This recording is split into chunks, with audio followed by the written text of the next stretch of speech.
Je me souviens de cette nuit-là, la lumière orangée des réverbères de Lyon filtrait à travers les rideaux de ma chambre, un peu comme sur cette image que j'avais vue passer il y a quelque temps sur Instagram, celle d'une détective privée en pleine veille urbaine, le carnet ouvert, les mots sur l'enquête qui murmurent sous le bitume. L'idée qu'à minuit la ville s'endort pour les uns mais se révèle pour ceux qui cherchent à lire entre les lignes. Chaque détail compte entre veille et vigilance, l'esprit explore, l'alerte n'est jamais rompue, le repos n'est qu'une stratégie. J'ai 16 ans, je m'appelle Léa, et Lyon c'est chez moi, j'y suis née, j'y vis, j'y joue au basketball. Ma vie n'est pas simple tous les jours, j'ai eu mon lot de difficultés, des choses qui font qu'il est dur pour moi de faire confiance aux gens, une mauvaise expérience quand j'avais 10 ans, quelque chose de terrible dont je ne parle pas beaucoup, qui a failli me briser complètement, mais qui est arrivé dans ma vie. Qu'est ma meilleure amie.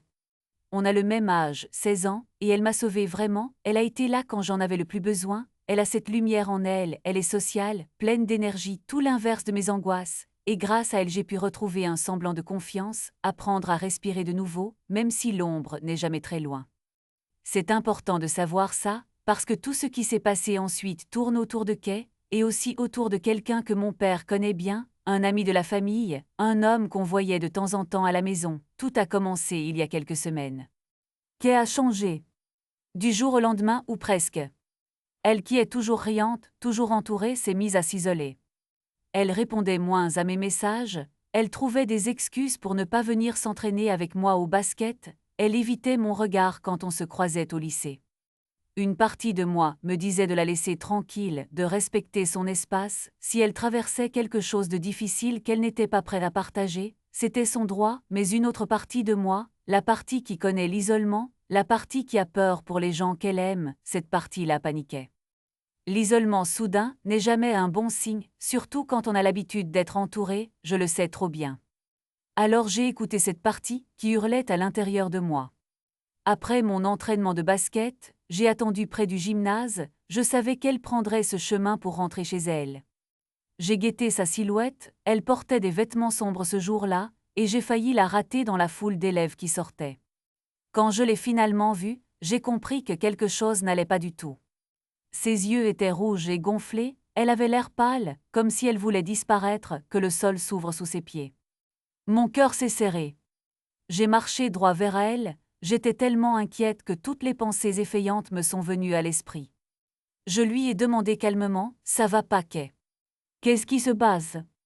Je m'inquiète pour toi. » Elle a enfin levé les yeux vers moi, et là j'ai vu toute la détresse du monde. Sans réfléchir, en pensant juste à ce que j'aurais voulu qu'on fasse pour moi quand j'allais mal, je l'ai serrée fort dans mes bras. Elle a éclaté en sanglots, des sanglots incontrôlables qui secouaient tout son corps. Je lui ai juste dit que tout irait bien, même si je n'en étais pas sûre, et ça l'a fait pleurer encore plus fort. On est sorti du lycée, on a marché sans but, je lui ai proposé une glace, quelque chose pour l'aider à parler.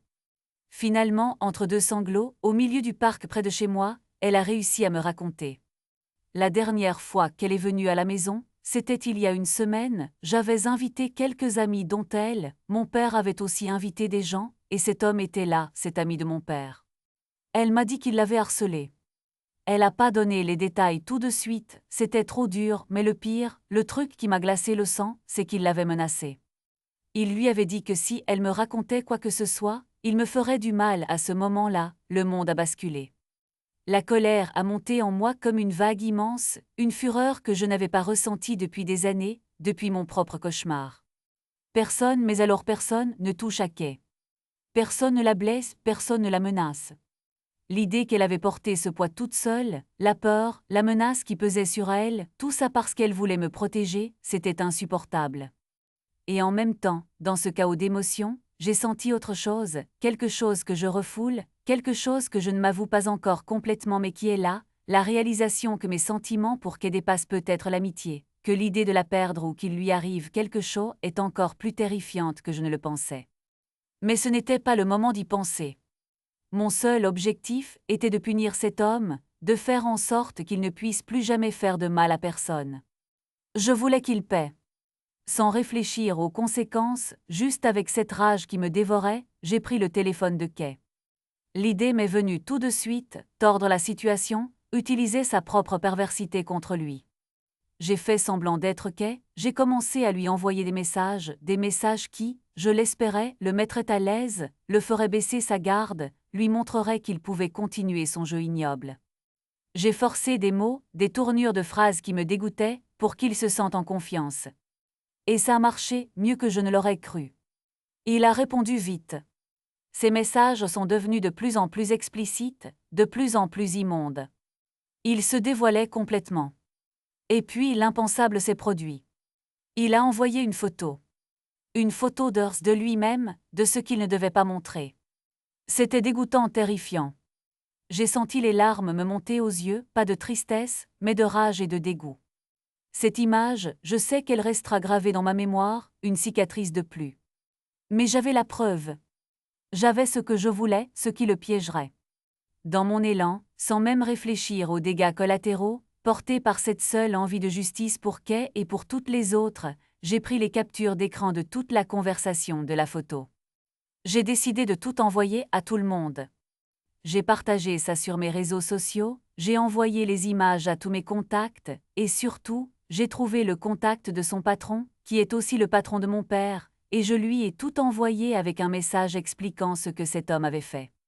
Je voulais que le monde entier sache, que personne ne puisse ignorer ce monstre. L'information s'est propagée comme une traînée de poudre dans notre petite communauté, sur les réseaux, et est arrivée, inévitablement, aux oreilles de mon père.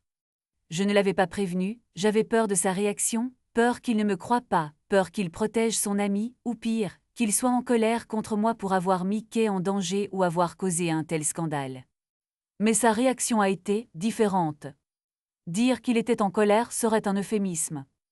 La rage de mon père était palpable, terrifiante. Il a confronté son ami. Les détails sont flous, je n'y étais pas, mais j'ai entendu des cris, des bruits. Quand c'est fini, on nous a dit que cet homme avait le nez cassé et une côte fêlée. Mon père était livide. Il ne m'a pas crié dessus, il m'a juste regardé, et j'ai vu de la déception, de l'inquiétude, mais aussi une sorte de reconnaissance muette pour ce que j'avais fait pour Kay, même si la méthode était discutable et dangereuse. Mais même si l'homme était blessé, même si le scandale était public, quelque chose me disait que ce n'était pas fini. La photo était là, les messages étaient publics, mais les conséquences officielles n'arrivaient pas assez vite. Il y avait toujours des gens qui doutaient, qui mettaient en question la façon dont j'avais obtenu les preuves, qui plaignaient l'homme pour sa réputation bafouée. Kay et moi, on a commencé à aller à quelques séances de thérapie, ça nous aidait à parler, à essayer de guérir un peu, mais la peur n'était pas partie, pas complètement. L'homme était toujours là, quelque part en colère, humilié. Sa femme n'avait pas encore demandé le divorce, il n'avait pas été licencié. J'avais agi sous le coup de l'émotion, j'avais frappé fort, mais peut-être pas de la bonne manière, pas de manière assez solide pour que la justice s'en mêle vraiment et que les conséquences soient définitives. J'ai réalisé que j'avais besoin d'aide, d'une aide professionnelle, de quelqu'un qui sache comment naviguer dans ce monde compliqué où la simple vérité ne suffit pas toujours à obtenir justice. C'est là que je me suis souvenu de cette image, de cette détective à Lyon, de ces mots sur la veille urbaine, sur la recherche d'indices cachés, sur la façon de lire la ville autrement. J'ai cherché sur Internet, j'ai trouvé l'agence Mion Detective et le nom Clara. C'était ma dernière chance.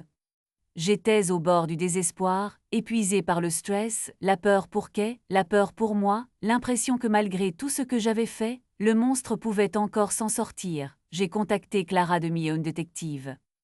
J'étais terrifiée au téléphone, ma voix tremblait, j'avais peur qu'elle me prenne pas au sérieux, que je sois trop jeune, que mon histoire soit trop compliquée, trop salissante. Mais Clara m'a écoutée. Avec une patience incroyable, une voix calme et professionnelle, elle m'a laissé raconter tout, depuis le début, ma peur, le changement de Kay, la confrontation, la menace, les messages, la photo, ma diffusion sauvage, la réaction de mon père. Elle ne m'a pas jugée pour la façon dont j'avais obtenu les preuves, elle a juste écouté. Quand j'ai eu fini, elle m'a expliqué. Elle m'a dit qu'elle comprenait ma détresse et mon désir de justice, que ce que j'avais fait était courageux mais aussi risqué. Elle m'a dit que son travail à elle était de rassembler des preuves solides, incontestables, des preuves qui résistent devant la loi. Elle m'a expliqué qu'elle pouvait m'aider à construire un dossier, à vérifier les informations que j'avais, à trouver d'autres éléments si possible, le tout dans le respect de la légalité. Son rôle n'était pas de chercher la vengeance physique ou illégale, mais de fournir les outils pour que la justice, la vraie justice, puisse suivre son cours. Elle m'a donné rendez-vous dans son bureau à Lyon, un endroit discret professionnel. Assise face à elle, j'ai senti un poids s'enlever de mes épaules. Elle dégageait une aura de compétence et de détermination. Elle m'a aidé à organiser toutes les preuves que j'avais déjà, les captures d'écran des messages, la photo. Elle m'a expliqué comment les sécuriser, comment documenter leur provenance. Elle m'a aussi expliqué qu'elle allait mener sa propre enquête pour étayer mon témoignage et celui de Kay. Elle a cherché à savoir si cet homme avait un historique de comportement similaire, elle a vérifié ses déplacements, ses contacts. Elle a travaillé discrètement, dans l'ombre, comme elle l'avait décrit dans son poste, cherchant les indices là où les autres ne regardaient pas. Elle ne m'a pas dit tous ses secrets, c'était son métier, mais elle me tenait informée de l'avancée de son travail, toujours avec rigueur. Grâce à elle, mon dossier est devenu plus solide, plus complet, plus crédible. Les preuves que j'avais obtenues impulsivement ont été encadrées, consolidées par d'autres éléments qu'elle a pu découvrir ou vérifier quand le dossier a été prêt. C'est Clara qui m'a conseillé sur la meilleure façon de procéder. Aller voir la police, bien sûr, mais aussi présenter ce dossier bien documenté au patron de cet homme, de manière officielle, pour qu'il ne puisse pas ignorer la gravité des faits. Le jour où tout s'est joué a été terrible et libérateur à la fois.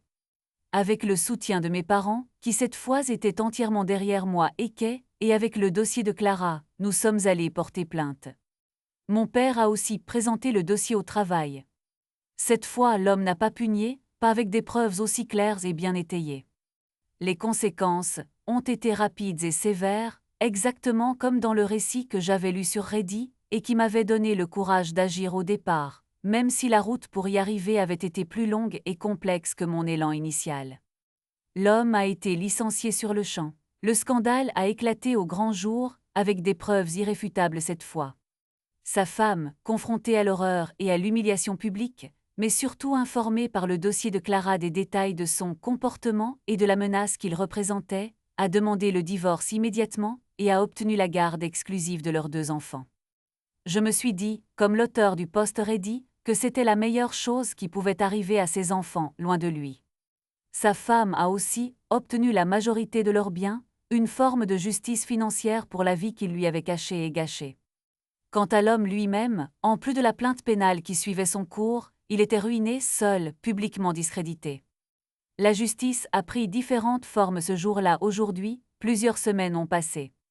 Kay et moi, on continue la thérapie, ça l'aide à panser les plaies, à comprendre ce qui s'est passé, à se reconstruire. On est plus proche que jamais, notre lien s'est renforcé dans l'épreuve. Je me sens soulagée, oui, vraiment soulagée qu'il ne puisse plus faire de mal, que Kay soit en sécurité, que justice ait été rendue, même si le chemin a été difficile et effrayant. Je pense souvent à Clara, à la façon dont elle m'a aidée, dont elle a transformé ma rage impuissante en action mesurée et efficace.